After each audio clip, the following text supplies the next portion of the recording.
CERN was created in 1954 to understand why the universe exists and why it looks the way it does.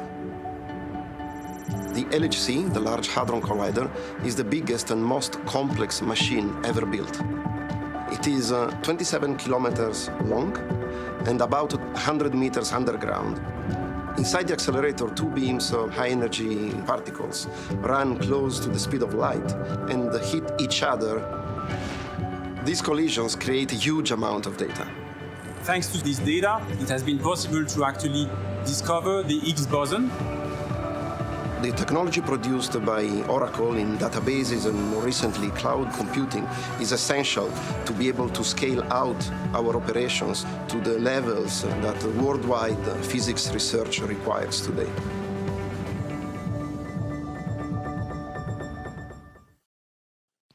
Please welcome Larry Ellison.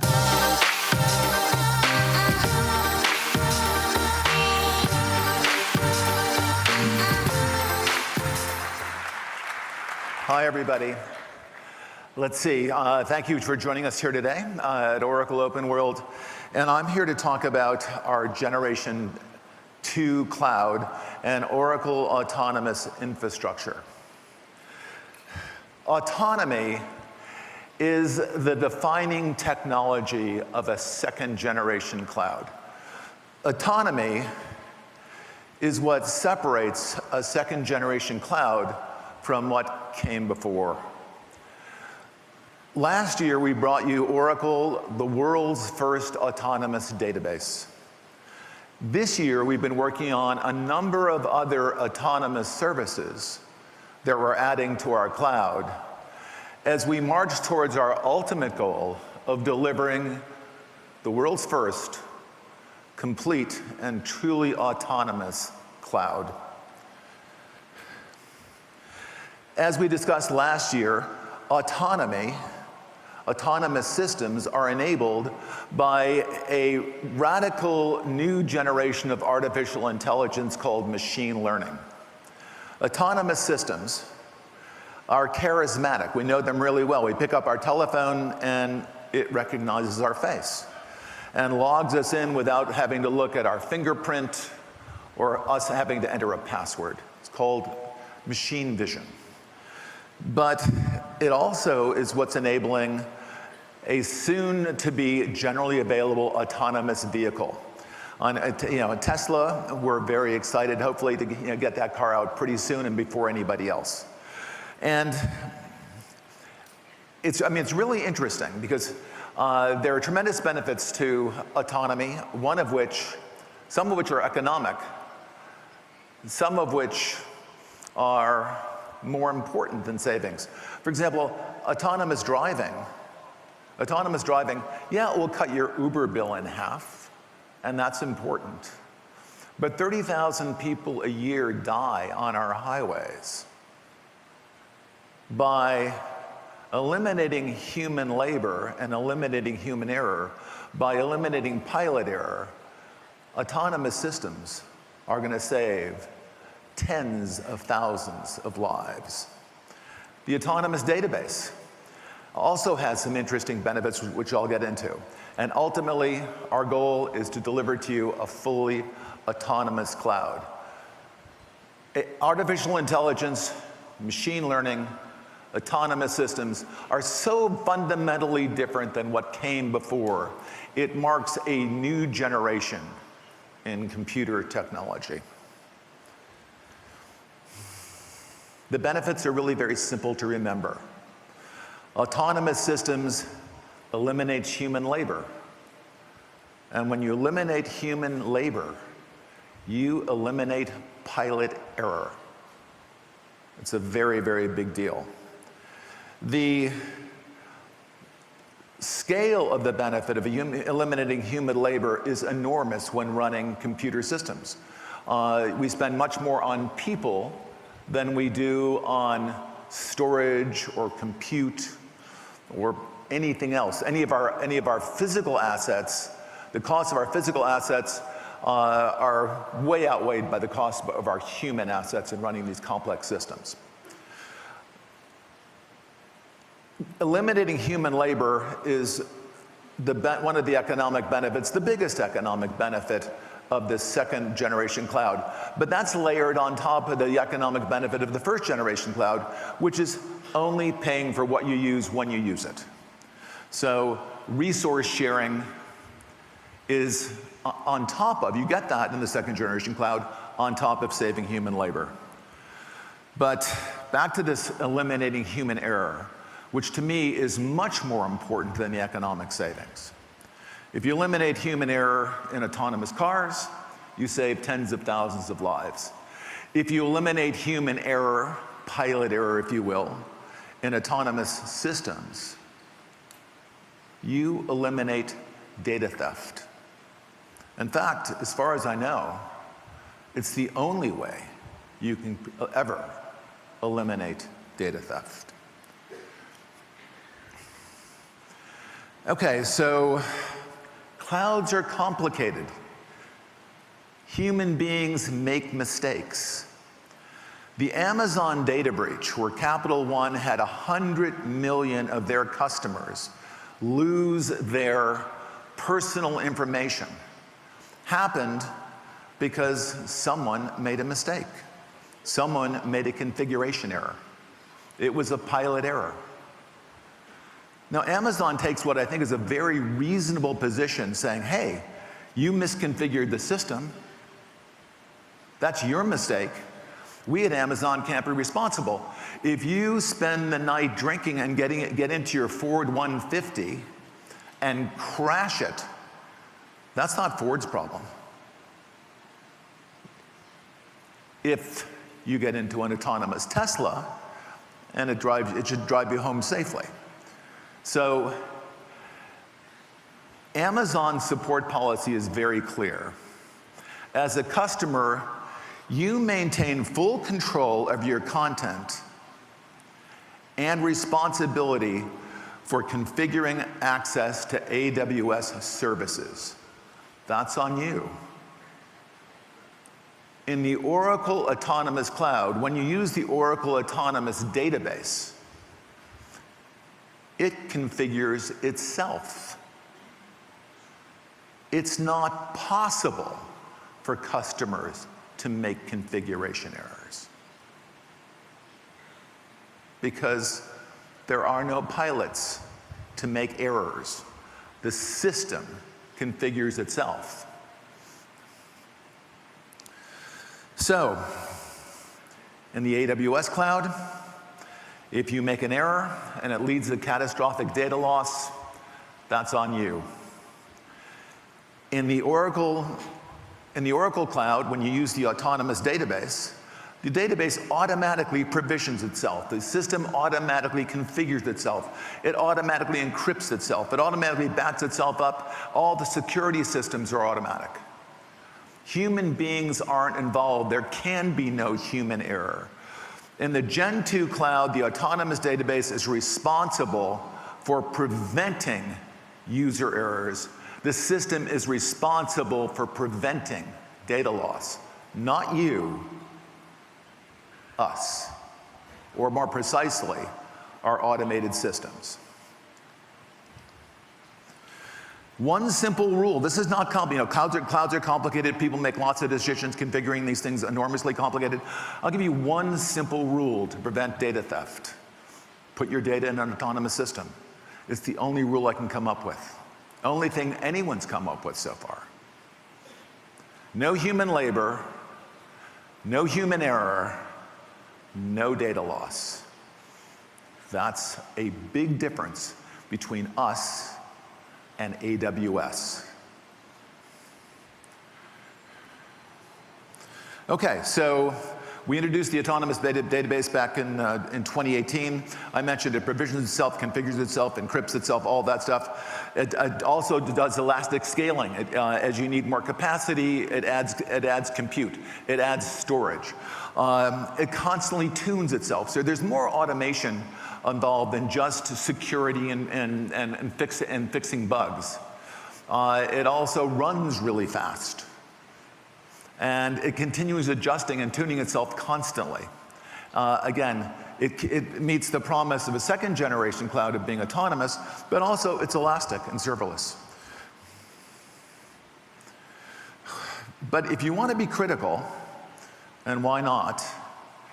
You say, does the autonomous database, is that the only thing you run in your cloud? So the autonomous database, it patches itself while it's running, and it configures itself and does all these things. I mean, that's great. But if I remember anything about computing, doesn't the database run on an operating system? I mean, isn't that database sitting on a lot of other code? I mean, specifically the Oracle Linux operating system, Oracle's version of the Linux operating system. So, hey, it's great you got an autonomous database. It sounds like the vulnerability then is the code right below it, the operating system. What are you going to do? What are you doing about that? Well, today we're announcing the Oracle Autonomous Operating System, our version of Linux, which we've been working on for almost 20 years, believe it or not, is now autonomous. The new version of Oracle Linux is autonomous. It is the first and it is the only autonomous OS in the world. And it's live.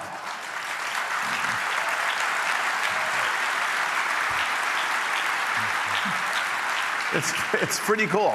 Thank you, Ed Scrivet and Wim and the huge team of people who've been working on this. I think Wim's only been working on it 20 years. It took Wim a long time to get this right. But he stuck it out. It's a big job. Building these systems, by the way, is hard. It's complicated. We've been working on the database for a long time. We've been working on the OS for a long time.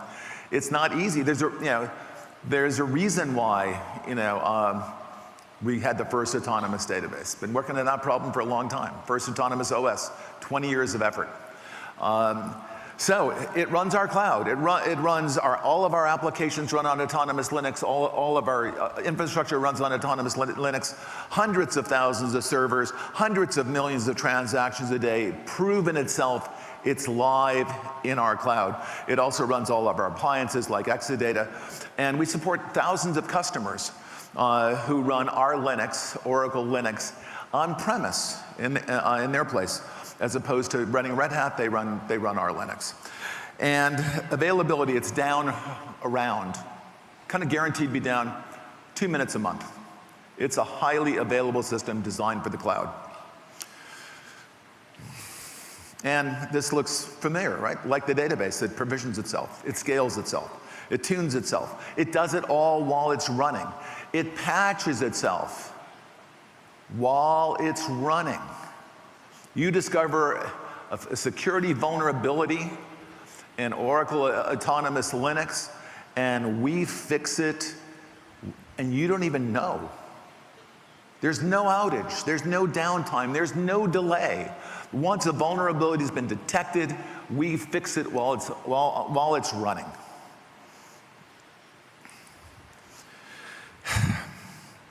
Equifax had a problem a year ago. I think I talked about Equifax. And they were patching a database called Apache Struts, or data store, or whatever you want to call it. We'll call everything a database. So they were patching Apache Struts, and first they had to find downtime. When can you go do this? When you can take these systems down? Actually, the vulnerability they'd known about for 6 months, but they finally got some downtime. They took it down. They patched. Most of the instances, the majority of the instances of Apache Struts they patched, but they couldn't find a few. It's a manual process. Couldn't find a few. Disastrous, catastrophic data loss. There are no human errors, there are no omissions, we don't miss anything, there are no delays, there's no waiting and scheduling of downtime. It patches itself while it's running. And we patched the entire fleet, millions of cores. In fact, when the Spectre meltdown bug showed up, we actually had to patch our entire cloud, because we use it's a bug on Intel chips. We had to patch our entire fleet of processors, of cores, of systems, of CPU, whatever we want to call them. We had to patch the whole 150 million patches. We applied to our entire cloud in 4 hours, no downtime. No downtime. All fixed, kept running, proven, done. No one else, nobody else can do that.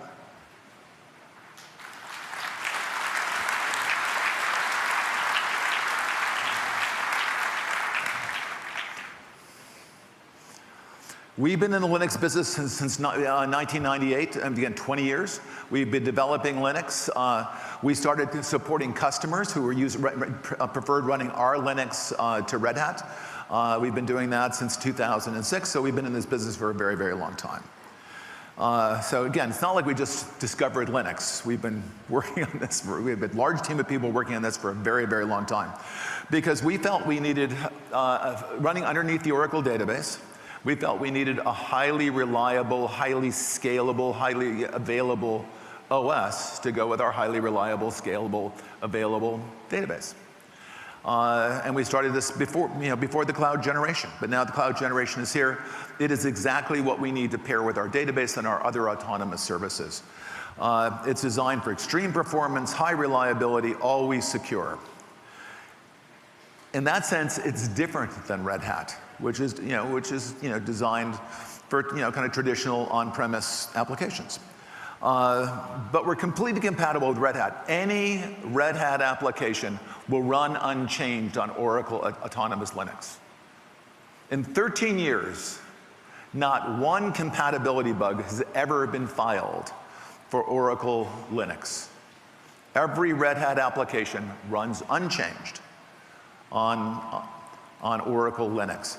We have thousands of customers that we support, thousands of ISV applications. So, it's very, very, you can rest assured that your application will run unchanged if you move it from Red Hat to Oracle. But there are differences. We're designed for extreme performance.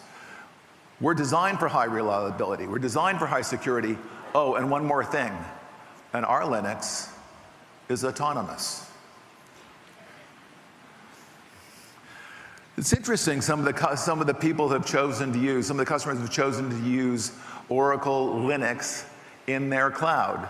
The Oracle Linux that they have in their cloud, if they're updated and current, is the Oracle Autonomous Linux. AWS, Salesforce.com, IBM SoftLayer. Now in full disclosure, and of course our cloud.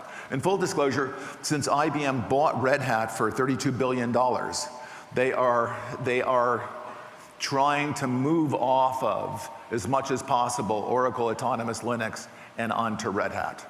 But they still use Oracle Autonomous Linux, right, to this day. Highly available, reliable, and secure. Very easy to do conversion. Anyone thinks, hey, I'm running Red Hat now, I want to move to the Oracle Cloud, how hard is it to convert? This is what you got to do. Almost nothing. You point your servers to our Linux update server, you're done. No reboot, no nothing. It's a one-step, literally instantaneous migration. And when you use Oracle Autonomous Linux in the cloud, the price is just right. It's free. So if you're paying IBM, you can stop.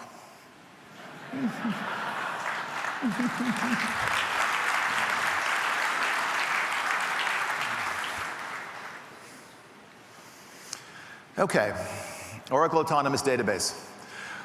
Hides complexity. It's the easiest system to run, and it's the lowest cost to run. It's actually the Oracle Autonomous Database. If you want all those benefits, if you want to eliminate data loss, you want to patch online, you want automatic tuning, you've got to be willing to pay less. We automate, it's true. It's fascinating, isn't it? It costs way less to run Oracle Autonomous Database than it costs you to run Redshift or Aurora or any of the Amazon databases. It's way cheaper and way safer. We automate not just the database, but we automate all of the infrastructure around the database, this compute and the storage.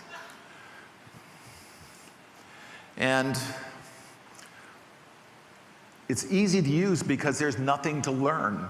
It drives itself. And there's nothing to do because it drives itself. It does all of this stuff automatically. You can concentrate on building systems that are related to your business rather than worrying about the underlying plumbing. Now, I said that when you eliminate human labor, you eliminate human error. And that's great. Human errors cause data loss. Human errors cause systems to go down. Well, it's great to get rid of human labor and get rid of human errors, but those aren't the only kind of errors, by the way. Servers fail, storage fails, networks fail. Lots of things fail. Well, the Oracle Autonomous Database not only eliminates human errors, but it's configured in such a way that the network can fail and the system keeps running. That a server can fail and the system keeps running. You're not even aware of it. Even you could have a failure in our database software, and that fails and the system keeps running. It's a fault-tolerant system. It tolerates hardware errors, it tolerates software errors, it tolerates network errors, and it eliminates human errors. That's why we're at least 25 times more reliable than Amazon. That's a very conservative number. Though they don't think so in all the email they send me. I think I might change it next year to 100 times, but we'll see. Oracle Autonomous Database is much, much, much faster than Redshift. You know, we showed actually the Oracle Autonomous Database being 7-8 times faster than Redshift when you're doing analytics. And by the way, Amazon's database for doing analytics is Redshift. That's their best analytics database. We're 7 times faster. Aurora is the best transactional database. We were, again, around 8 or 9 times faster. But if you try to do analytics, a mixed workload, analytics and transactions on one of the Amazon databases, we're 100 times faster. But forget that, 100 times faster. But let's say you're just doing analytics, 7 times faster. Time is money. You're paying by the hour. The hourly charges are around the same. They're 7 times slower. That means they're 7 times more expensive. That's why it's so easy for us to guarantee. You take any application off an Amazon database, move it to Oracle, we'll guarantee, bring in your Amazon bill, we'll guarantee, we'll sign a contract, we'll guarantee that bill will go in half. I'm just going to go through these very fast. Revenue forecasting, 6 minutes to 2 seconds. That's a big improvement. You pay for the 6 minutes, 2 seconds is cheaper. 40 times faster. That's 40 times cheaper. By the way, the comparison was versus an on-premise estimate. But in the cloud, if you're 40 times faster, you're 40 times cheaper. On-premise is very different, depends how you depreciate the hardware and all this other jazz. Software is their business. Software is their business. Move to the Oracle Cloud. That's the autonomous database is really autonomous transaction processing. That's what ATP stands for.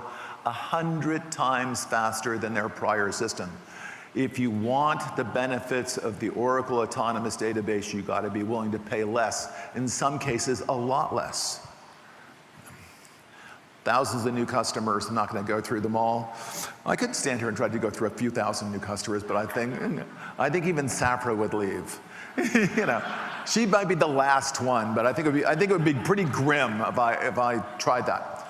The autonomous database comes in 2 flavors. One is shared infrastructure, where you're in there with a bunch of other tenants, and that's designed to optimize cost. The other is dedicated infrastructure, where you're kind of on your own. You're on your own machine, on your own storage, on your own subnet, and there are no other tenants in there with you. Okay. By the way, in both cases, they're serverless and elastic. And by the way, in the dedicated infrastructure, what I mean by serverless and elastic in that case is any one application running in that zone, when that application stops running, it's not using a server. When that application is running, it gets more servers as it needs it.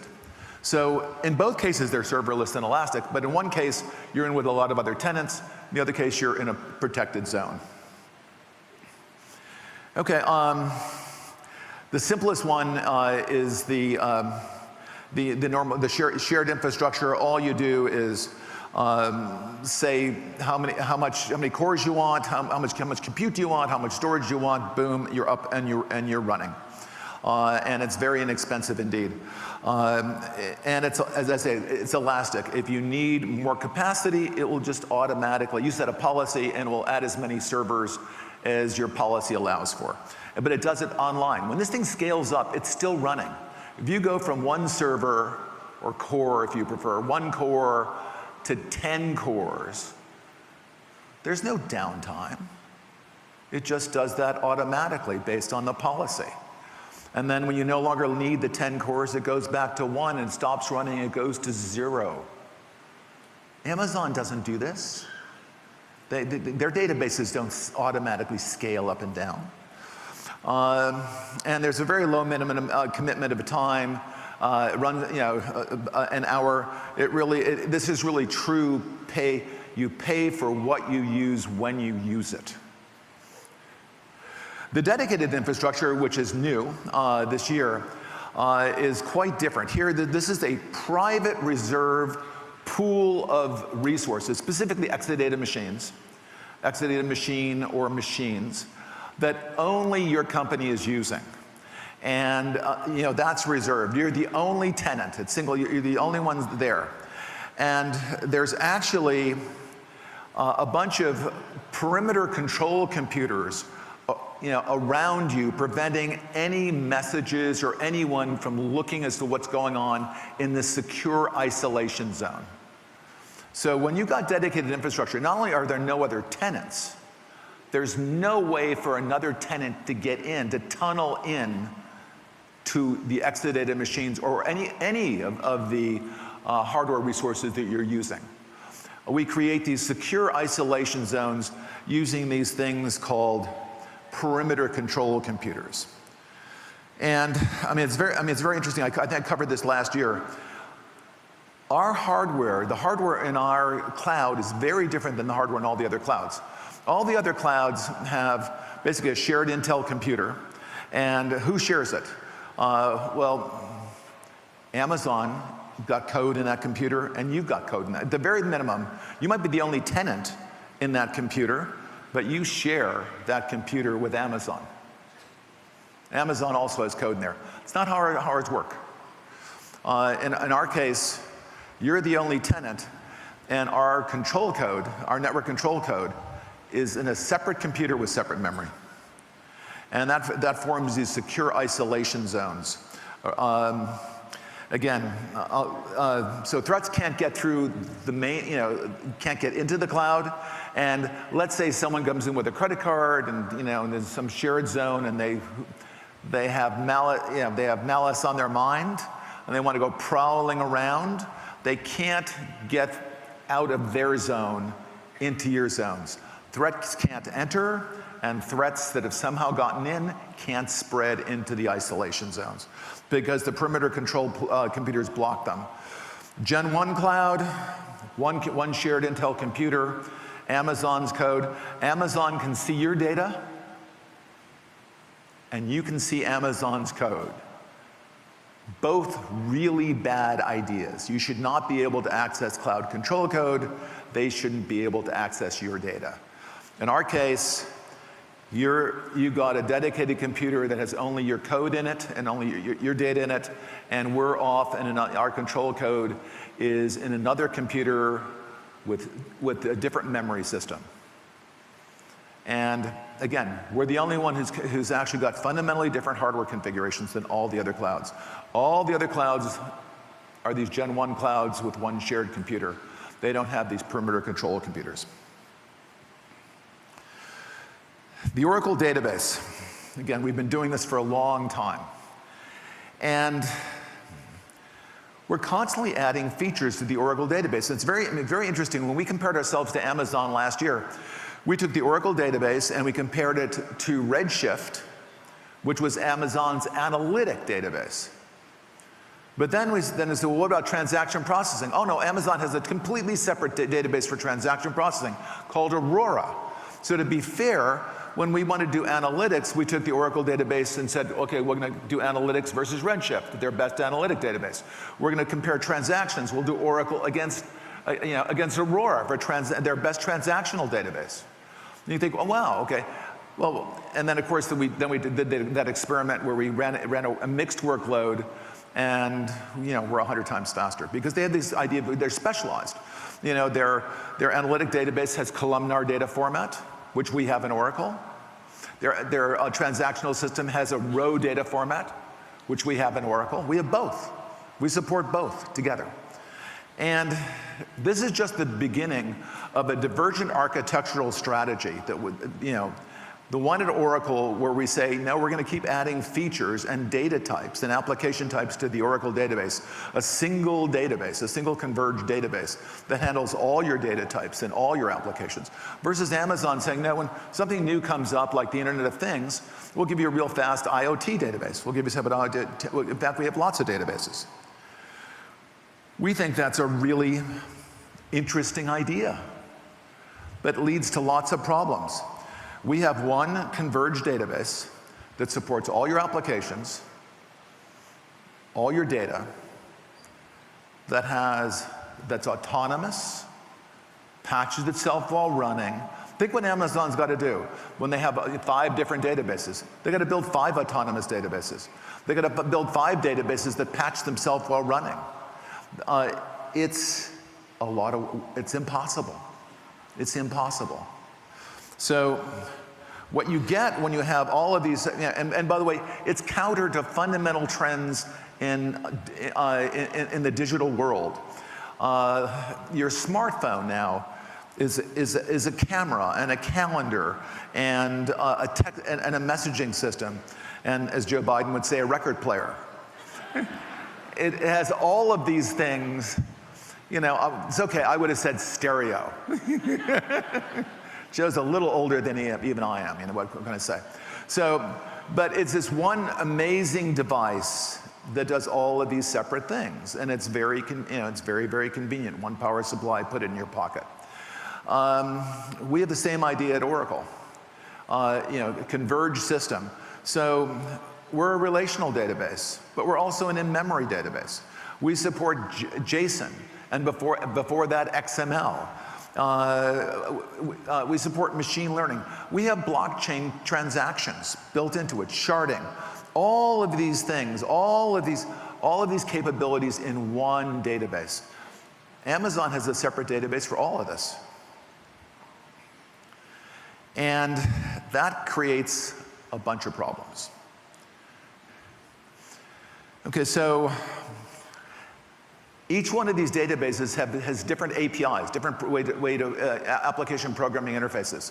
So if you're writing a program and you have 3 or 4 different data types and talking to 3 or 4 different databases, that you have to be knowledgeable on how to use 3 or 4 different databases, how to get at them.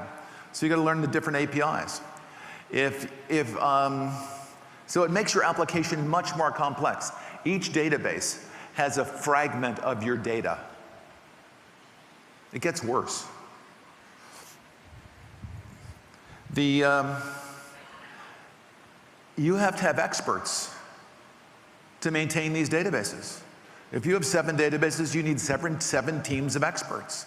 And these things are updated at different times and enhanced as new features at different times. You've got to have different experts that understand how these things work. Different experts to keep them operational in your cloud. Different experts to set up all sorts of things. Different security procedures. So each one has a different security model and a different. You have to people set up these databases who are experts in security in Aurora, experts in security in Redshift, experts in security in DynamoDB. Well, I can go on, but there are like 10. You got to have 10 different systems. You have to understand how security works and how to set up security in 10 different systems. Same thing with scalability and availability and backup and patching. Now you're not patching one database, you're patching 10. It's a really bad idea. And your application security is limited by the least secure database that you're using. Your availability is limited by the least available database you're using. Your reliability is least, you see it. Your performance is limited by the slowest database that you're using. It's not a good idea. Oracle, it's multi-tenant for the cloud, high speed in memory, sharding, native JSON data types. I call it JSON sometimes, JSON sometimes. There is no right answer. Direct RDMA ingest of IoT data. Cloud SQL, one SQL language that lets you, query the Oracle database plus object store plus Hadoop. All of that, automated machine learning. We take advantage of the new Intel persistent memory in our newest servers. We have tables that are blockchain, so the transaction type, is blockchain based. Spatial graphics, all the different kinds. It's all in one system, in one autonomous system, in one highly available, secure autonomous system. Compare that with trying to operate 10 separate databases. It's just much simpler. It's much more reliable. It's much more secure, and it's dramatically cheaper. We're always adding new features to the Oracle database. We've added a bunch of new database security features where we watch users' behavior, and if it's suspicious, we let you know about it. We look at configurations, and if they start drifting from some standard configuration, we let you know about it. So Oracle Data Safe is available today, and no additional cost in the Oracle Cloud. All these features of Oracle Data Safe not available in any of the 10 separate Amazon databases. They need to implement these features in all 10 of their separate databases. So you can see, seriously, think about that. That's a lot of work. It's 10 times more work than we had to do. We have a new version of Clouded Customer. We have a Gen 2 version of Clouded Customer, which I think is a really big deal.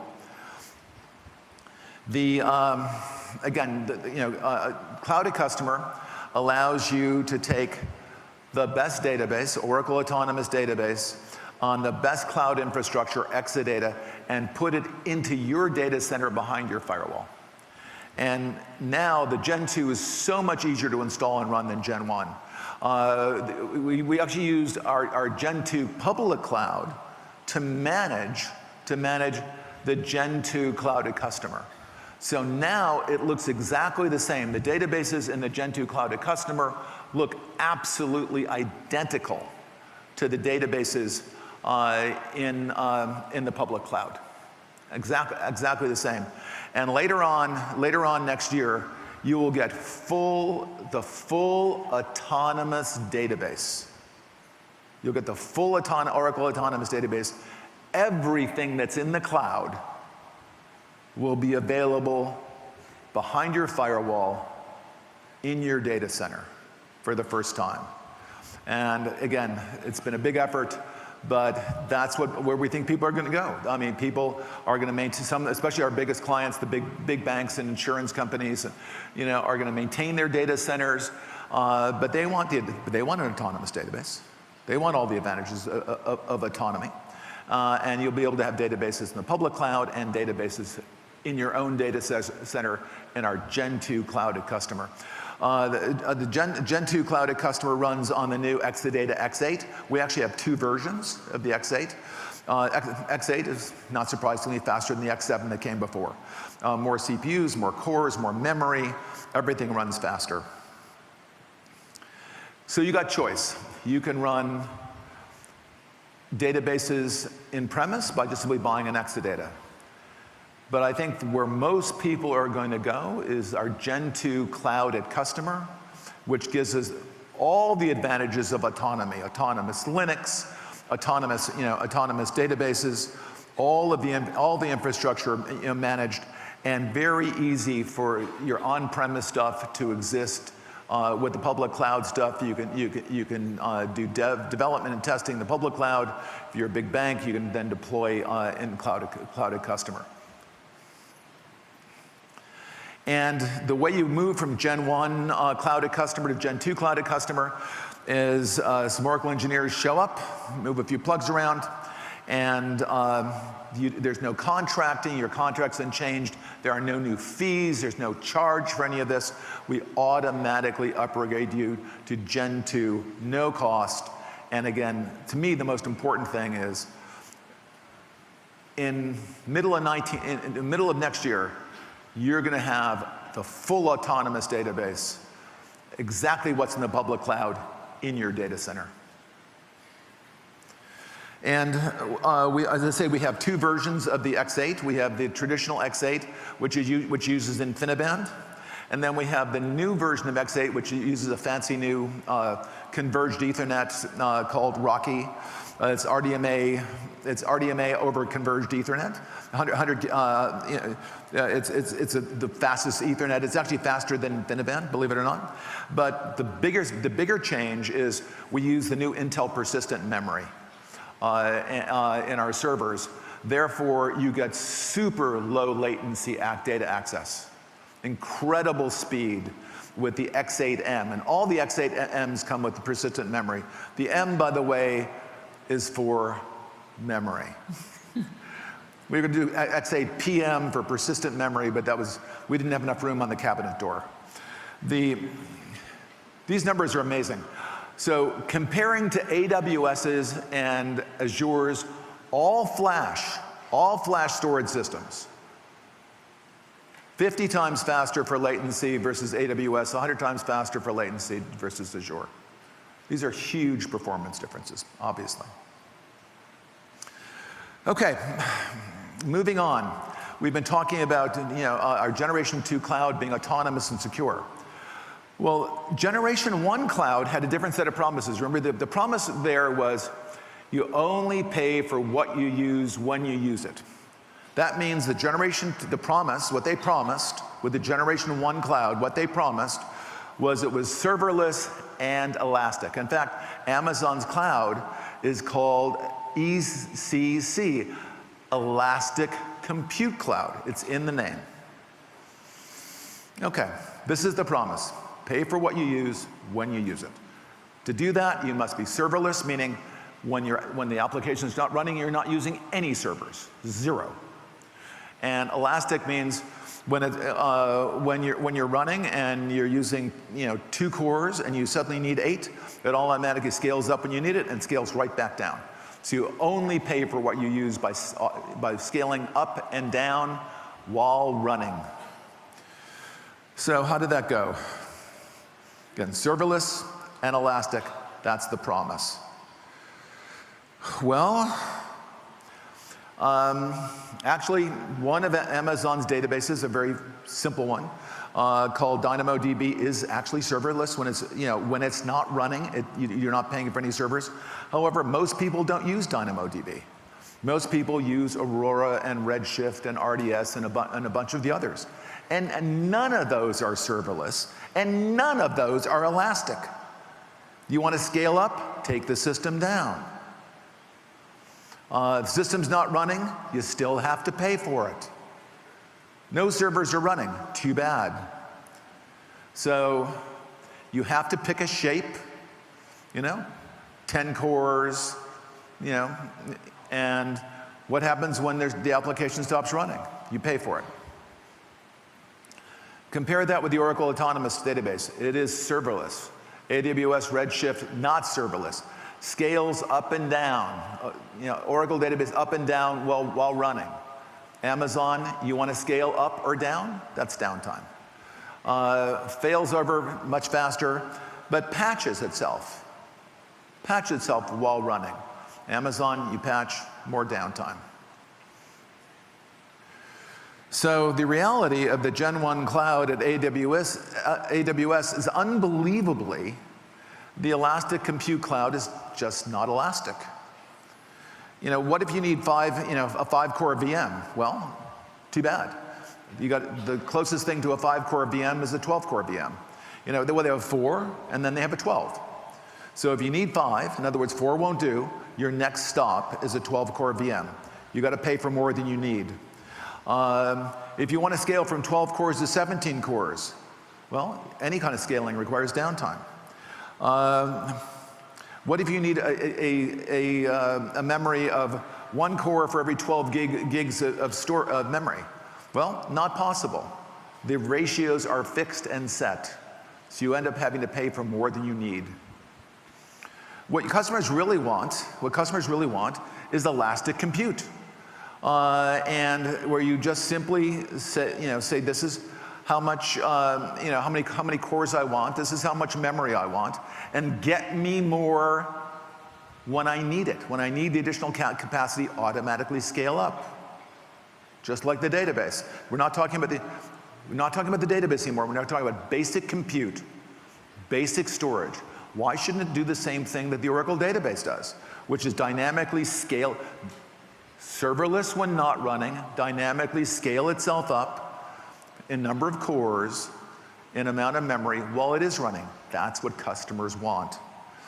And that's what we're doing. That's exactly what we're doing.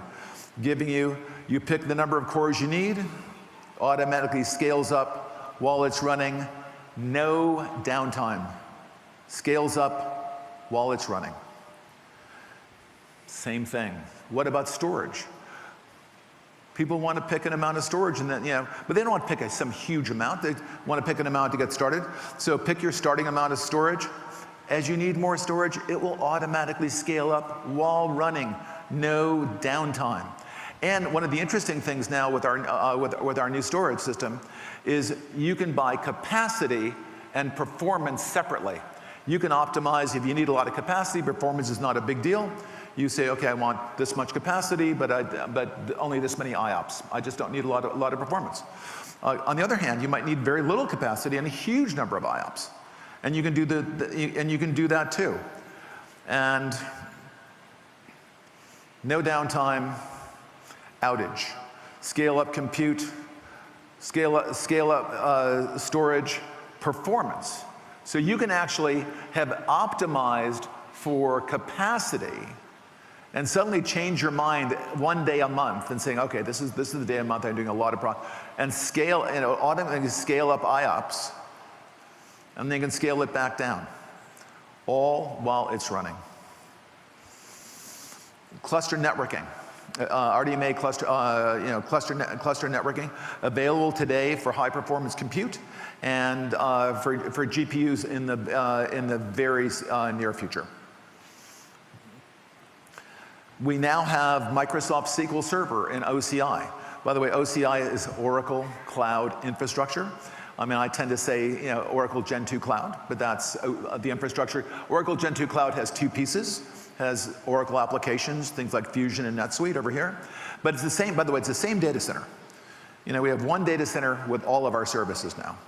And that's an OCI data center. So we have infrastructure, which is really a separate business, if you will, from Oracle applications. But if you look at an Oracle data center, an Oracle Gen 2 Cloud, it includes the infrastructure piece, and running right on top of that infrastructure are our applications. So we now have Microsoft SQL Server in our Gen 2 Cloud, in partnership, in our expanding partnership with Microsoft. This new generation of block storage, and this is really cool. It's really, block storage used to be, it was all flash, or it was all rotating storage. You made these decisions, this was the capacity, and no more. Now, it's really a hierarchical storage system. So it includes rotating storage. It includes flash. It includes DRAM cache, if you will. So you've got this hierarchical storage system, and you simply separately configure capacity. So you're going to mix rotating storage with flash, with a DRAM flash, and then you configure the capacity you need, and you pay separately for performance, and you pay separately for capacity. And again, you can scale up the storage, capacity, or IOPS, or throughput without downtime. Instance resize, same thing. Go from 2-core VM to a 4-core VM. By the way, this stuff is happening very fast. All of this stuff is happening in the next few quarters. You know, instance resize available. It's available this year. This year's almost over, but it's available this year. All happens and very simple message. It's scales up, scales down. You pick the starting points you want. You get capacity online as you need it, no downtime. And if there's nothing running, there's nothing to pay for. Elastic instances. Pick how many cores you want, pick how much memory you want, boom, go ahead and launch it. If you need more, you have a policy set. If you need more capacity, it will automatically add more cores, add more memory. Dedicated VM hosts available now. This is, VMs are very convenient to use as opposed to a bare metal machine. So you get the benefits, the privacy of a bare metal machine, the security of the bare metal machine, and the ease of use of VMs. So what we do is basically, when you get our dedicated VM hosts, you buy some number of these, and sure enough, we use the perimeter control computers to create a secure isolation zone around your computers, so threats can't get in. So we create this secure isolation zone. Same technology we use, by the way, for our database in Exadata, right? So in Exadata, we have dedicated infrastructure in a secure isolation zone. Well, I mean, not only do you have database workloads, you have applications running on VMs that access that database workload. And that needs to be secure as well. So you can use these dedicated VM hosts that are protected with the same technology, the perimeter control computers, and you buy some number of dedicated hosts, and that's what you pay for. And you can run as many, number of VMs you run can go up and down. It really doesn't matter and doesn't affect what you pay. Okay, we've developed some wonderful partnerships. In some cases, a large number of partnerships with third parties who are selling their applications, or if you said another way, selling their application services on our cloud. And we have a marketplace to list all these third-party applications. And we have lots of them. We have lots of them coming. And in addition to that, we have some very special partnerships, like with Microsoft, where we've actually created a high-speed link to connect our data centers to Microsoft's data centers, so that you can be using the Oracle Autonomous Database with Microsoft Analytics if you want to. No problem, you choose. You get to choose any of the Microsoft technology, any of the Oracle technology, mix and match, you know, preserve your investment in Oracle technology, preserve your investment in Microsoft technology. You can use all of the inventory and all of the technology in both of these clouds. They have a high-speed interconnect. The Microsoft Analytics are going to work great on top of the Oracle Autonomous Database because we got the high-speed link. And I think a great relationship with Microsoft. And Microsoft has a lot of good technology.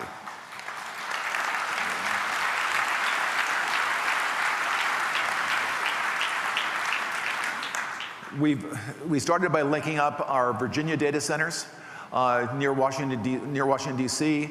We've just linked up London, and you know, we're doing Western U.S., government data centers, Asia and Europe. We're doing a bunch of locations very, very fast. In fact, when you see our cloud growth, I think that's one of the two most shocking slides I've got here. Okay, so we've got a very important relationship with VMware. We're the only cloud. We've got a close partnership with VMware. We just recently signed. And we're the only cloud that lets you manage your own VMware stack. What I mean by that, the VM stack that you're running on premise right now, the VMware stack you're running on premise, you really can lift and shift it intact to the Oracle cloud. You can use your existing tools, your existing operational procedures. You can, or you can take your on-premise VMware environment and link it up to OCI. And so you can get benefit of Oracle Analytics Cloud or Oracle Autonomous Database. So we let you really control version management, operations, upgrade time of the VMware stack, making it easy, enabling you to migrate from, if that's what you want to do, it enables you to migrate from on-prem into the cloud with almost no change, virtually no change. Very big deal, very important announcement. Available this quarter.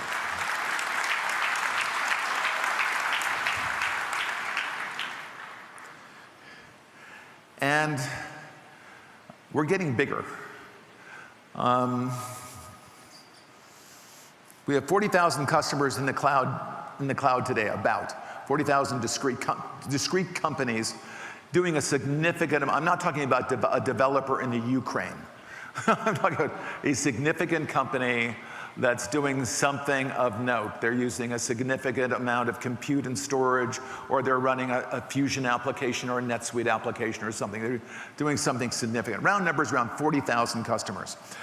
In 16 hyperscale regions today. We've been adding services, by the way, and you saw the list of services we're going to add this over the next 12 months. It's really kind of extraordinary. As, again, we march towards the ultimate goal of giving you a fully autonomous cloud, fully serverless, elastic, all of the benefits of not just autonomy, but all the benefits of what was promised to you with the Gen 1 cloud, serverless and elasticity. So we have 16 hyperscale regions around the world today. All the Oracle regions run all the Oracle services. So in all 16 of those regions, you'll find NetSuite.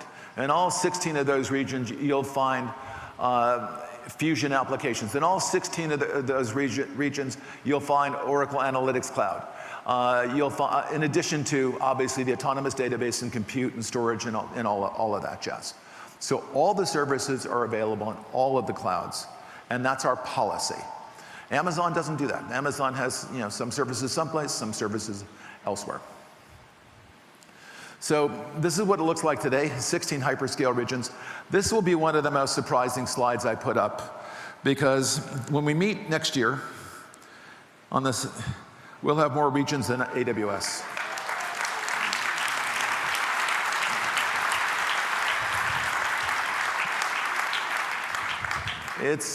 It's stunning. It's absolutely stunning. We expect to add 1,000 new autonomous database customers, more than 1,000 new autonomous database customers this quarter alone. And it's accelerating. It's accelerating. It's absolutely amazing what's going on. But very, very, very rapid growth. Big brands run in the Gen 2 cloud. I'm going to go through this very quickly. Siemens is running a new SaaS service in the cloud. So they're building an IoT business on OCI. 7-Eleven running their stores on OCI. Chipotle. We do more than just restaurants. Cisco. Cisco is runs a big SaaS service, a SaaS security service on OCI. And they more than doubled their performance, but the most thing interesting, by going into a shared environment, by going into a cloud environment, dramatically more efficient, and much lower costs for them. Booster is running their application. They've got a gas delivery application, and they're running a combination of containers, Kubernetes, and MySQL. Not everything in the Oracle Cloud is Oracle Database. We have a lot of other technologies in the Oracle Cloud beyond Oracle Database. I mean, obviously, Kubernetes, MySQL, Microsoft SQL Server, goes on and on and on. We have a lot of different services. Circle K, they're a big Exadata Cloud Services customer. The state of Texas is moving their entire payroll system to our cloud. Over 150,000 employees and expecting to cut their costs in half. French government, social welfare project, serving 30 million citizens, running in OCI. Tupperware moved their ERP system, JD Edwards, from on-prem into OCI. And FireEye moved their SaaS system, their SaaS security system into OCI, and they just about cut their disaster recovery costs in half by doing that. And CERN cut the time of creating a cluster from half a day to 2 minutes. As we say, time is money. They're happy. True Green moved their ERP system to our cloud. More than 4 times faster, saved over a third of the money spent. Okay, I'm almost done. One more announcement, as my dear friend Steve Jobs used to say. One more thing. We missed you, Steve, by the way. Anyway, one more announcement. The always free Oracle Cloud for everybody.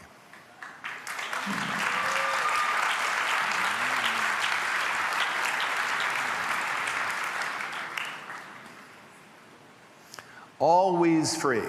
As long as you keep using it, it will be there. It will never expire. It will never go away. In addition to the free services, as an OpenWorld introduction, we're also giving you $500 in free credits. I'll tell you what the free services that last forever are, and it really is designed for lots and lots of different people.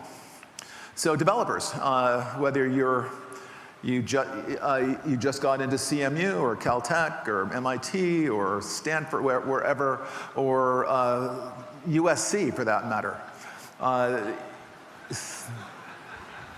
where your mother pretended that you were a... It's not in my slides, not in my slide. Okay. Okay, no more record player jokes, no more, okay, so I'll stop. Okay, so we want to get developers from all over the world. Whether you just went into the Technion, a Cole Polytechnique, you're an engineering student, you're in the Ukraine, and and you're working on a farm, and you have a really good idea. The guys who built WhatsApp, Ukraine, worked out for them. Worked out very, very well.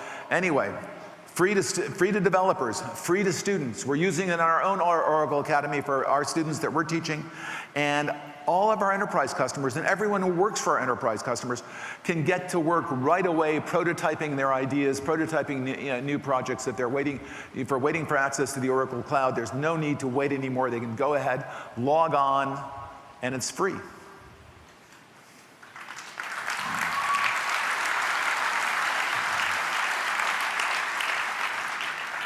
And it's not just like the basics we're giving you access to. We're giving you access to all of our best stuff. The Oracle Autonomous Databases, you get 2 of them with 20 gigs of storage each. We give you 2 VMs with 1 gig of memory each. We give you 100 gigabytes of block storage, 10 gigs of object store, and 10 gigs of archival storage. We give you network balancing, notifications. We give you all of this stuff available to all of our existing customers and everybody else. That's a complete universe. Everyone who's a customer now and everyone who isn't can go ahead and use it. That's a large number of people.